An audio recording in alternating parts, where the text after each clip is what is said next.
Noong Marso 2002 inilunsad ng US at koalisyon ang Operation Anaconda, isang malaking opensiba sa silangang Afghanistan para wasakin ang mga mandirigmang nakapwesto ng matibay ng Al-Qaeda at Taliban sa Shahi Kot Valley. Ang plano ay umasa sa pagpalibot sa mga kalabang puwersa sa mabundok na lugar at itaboy sila papunta sa mga blocking posisyon. Gayunpaman, minamaliit ng intelihensya ang bilang at lakas ng kalaban. Imbes na bahagyang pinoprotektahan, hinarap ng koalisyon ang matatag at mahusay na nakaposisyong puwersa na okupado ang taas ng Takurgar, isang 10,000 talampakang bundok na nanghingibabaw sa labanan.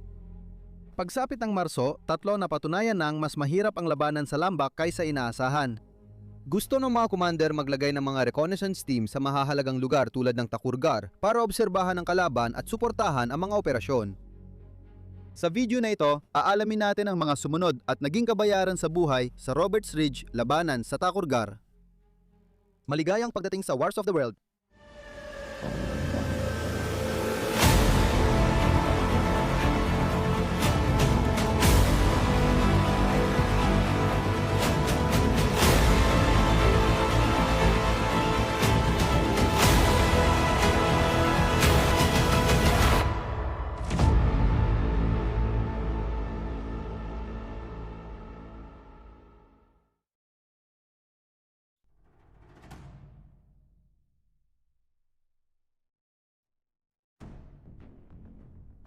Sa mga unang oras ng Marso 4, 2002, nagpasya ang mga military planner na magpasok na isang reconnaissance team ng US Navy SEALs direkta sa tuktok ng Takurgar para magtayo ng observation post at bantayan ang galaw ng kalaban sa Shahi Kot Valley.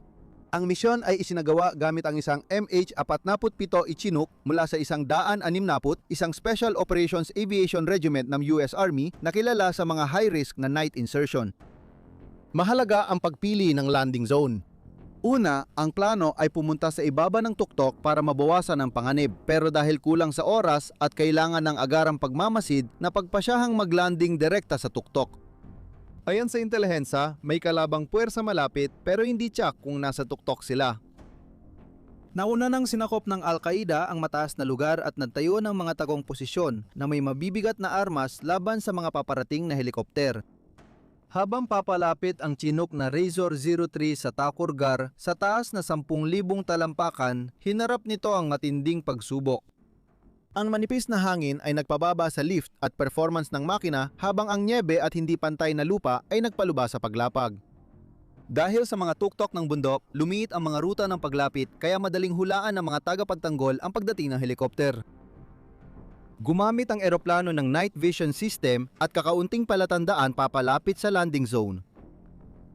Habang bumababa ang helikopter sa tila angkop na lugar, walang senyales mula sa sensors o intel na ito ay okupado. Gayunpaman, nagbago ito. Habang papalapit ang Chinook sa tuktok na natatakpan ng nyebe, pinaputukan ito ng matinding putok ng baril mula sa iba't ibang direksyon. Nagpaputok ang kalaban gamit ang machine gun at rocket-propelled grenades, tanda ng kanilang paghahanda sa paglapit. Paulit-ulit tinamaan ang helikopter habang sinisikap ng mga piloto na ilayo ito sa kill zone.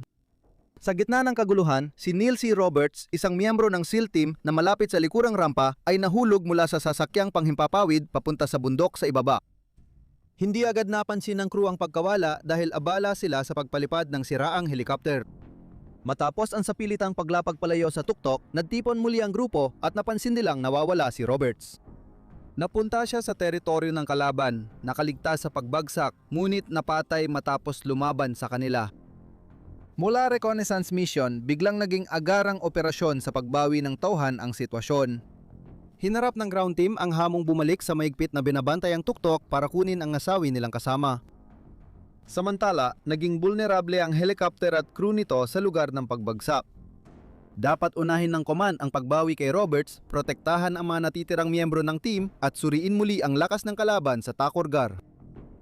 Pinatunayan ng unang pasok na handa ang kalaban, okupado nila ang magagandang posisyon sa tuktok kaya maling akala na madali itong makuha. Mula noon, naapektuhan ng pagkakamaling ito ang lahat ng kilo sa Takurgar. Binago ang planong pagmamasid at nauwi sa matinding labanan ng maliliit na unit na may mabigat na kapalit sa simula ng bigmaan sa Afghanistan.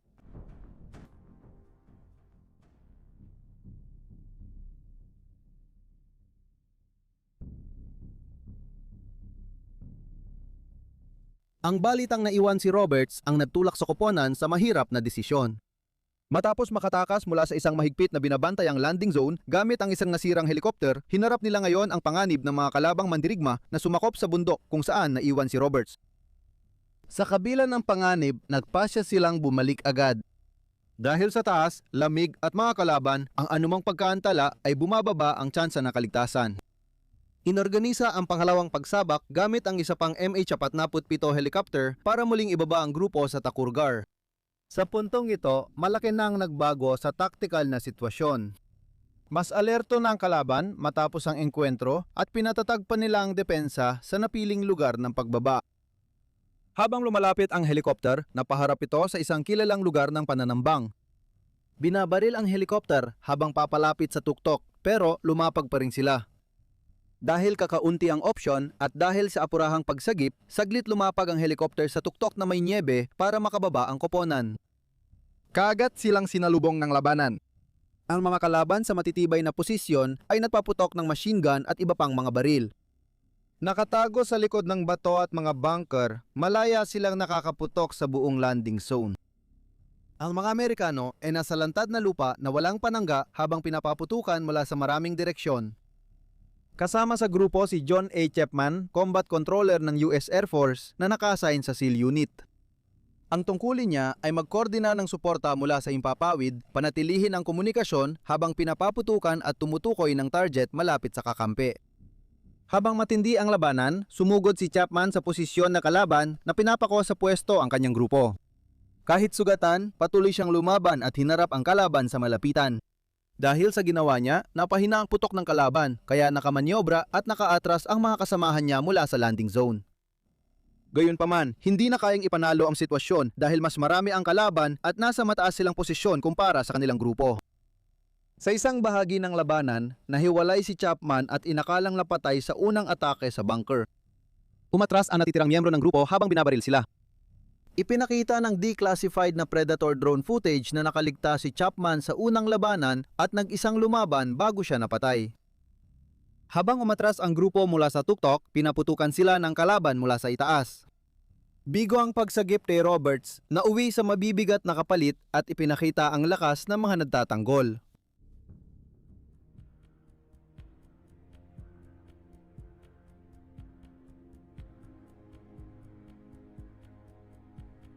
Habang lumalala ang sitwasyon sa Takurgar, napagtanto ng mataas na pamunuan na kulang ang puwersa para mabawi ang tuktok.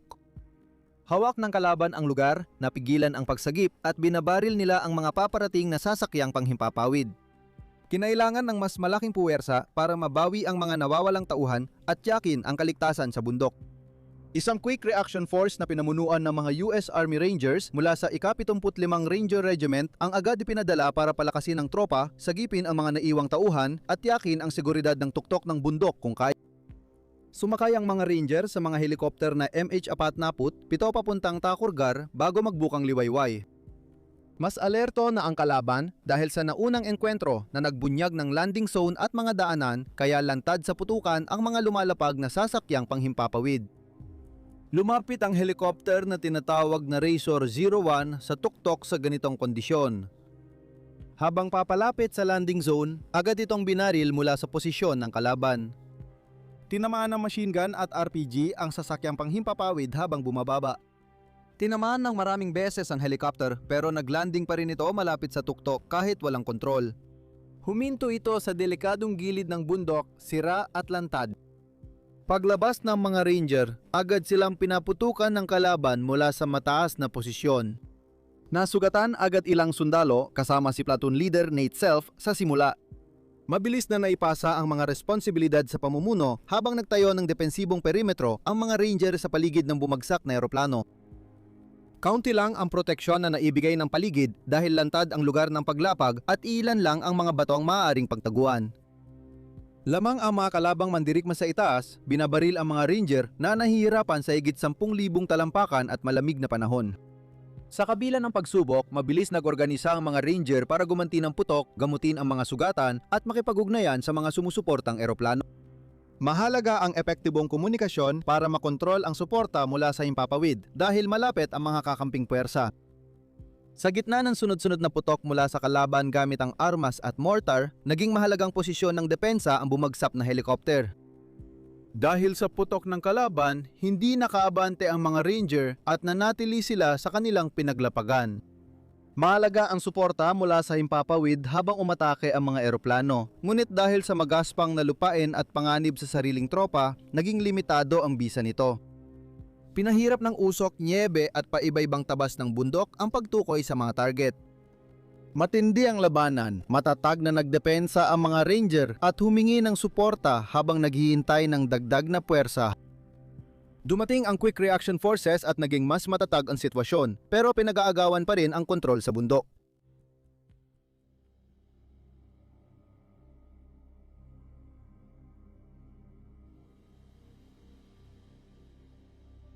Pagsikat ng araw noong Marso 4, umabot na sa pagkakapatas ang labanan para sa Takurgar. Naipit ang US forces kasama ang Navy SEAL at Rangers sa crash site ng MH-47 habang hawak ng Al-Qaeda ang mga nakalalamang na pwesto at pinapaputukan sila mula sa mga bunker at batong nakausli. Mahalaga ang lakas ng himpapawid sa pagpigil ng paglala ng sitwasyon. Umatake buong umaga ang mga eroplanong US, fighter jet, bomber at AC, 130 gunship sa mga posisyon ng kalaban sa kabila ng mahirap na lupain, hindi malinaw na target at panganib sa sariling tropa. Ang lapit na magkalabang puwersa ay nagpalala sa labanan dahil madalas na napakalapit ng mga kalaban sa mga tropang US. Kinailangan ng mga forward air controller na magbigay ng eksaktong koordinada habang nagpapaputok ang kalaban at naghahanap sila ng masisilungan. Sa kabila ng hamon, unti-unting pinahinaan ng mga airstrike ang mga posisyon ng kalaban sa mga kilalang pinagmumulan ng putok sa kahabaan ng gulod. Minsan, napipilit ng suppressive fire mula sa eroplano ang kalaban na umatras o magpalit ng pwesto. Patuloy na epektibong lumaban ang mga tagapagtanggol gamit ang lupain at posisyon para saluhin ang atake at makaputok muli.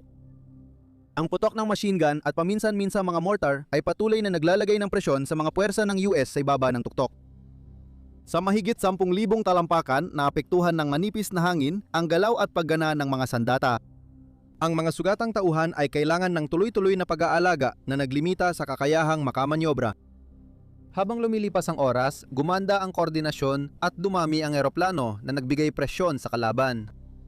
Ang kagamitan sa pagmamanman, tulad ng mga unang sistemang panghimpapawid na walang piloto, ay tumulong matukoy ang galaw at pinagmulan ng putok na nagbago ng balanse pabor sa US. Bandang huling umaga, mas mabilis na umabante ang tropang Amerikano sa tuktok at natagpuan ang mga bangkay nina Neil C. Roberts at John A. Chapman na nagpapakita ng matinding naging kapalit ng labanan. Pagsapit ng maagang hapon, US na ang may kontrol sa Takurgar.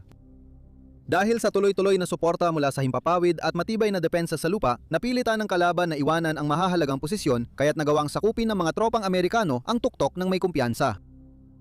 Tumagal ng ilang oras ang labanan, mas mahaba kaysa inaasahan dahil sa masalimuot na mga yugto na naapektuhan ng naunang desisyon at kulang na impormasyon. Nang makontrol ang sitwasyon, malinaw ang kinalabasan pero halata rin ang naging kapalit.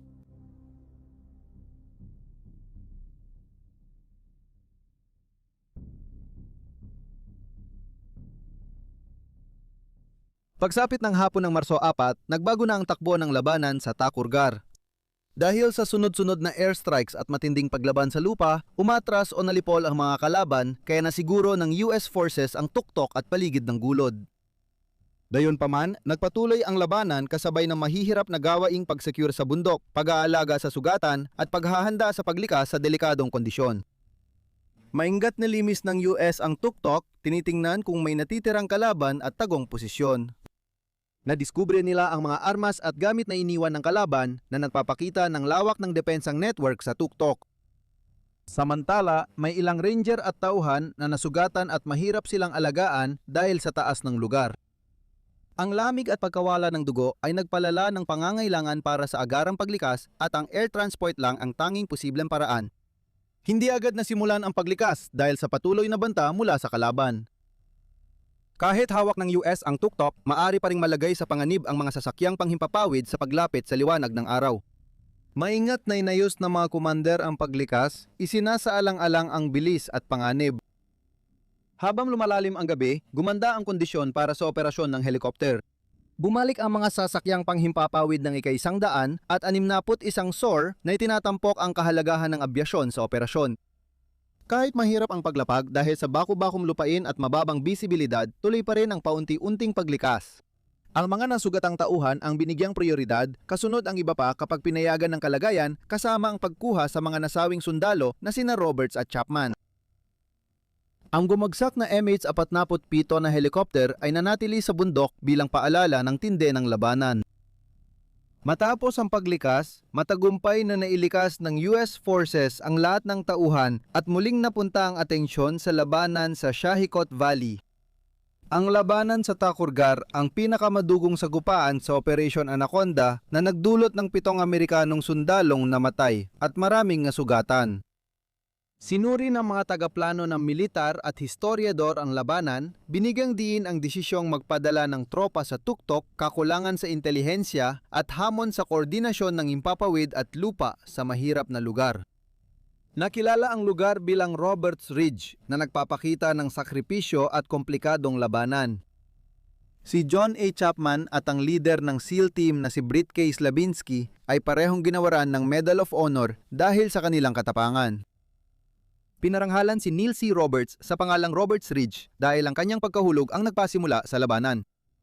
Ipinakita ng labanan sa Roberts Ridge ang kahalagahan ng pagpupursige sa kabila ng pagiging di mapaghulaan ng labanan dahil nagtagumpay ang US forces sa kanilang layunin. Sa kabila ng mga unang pagsubok at mahigit 2 dekada nang lumipas, nananatiling mahalagang pangyayari ito na nagpapakita ng kasalimutan ng tunggalian sa Afghanistan.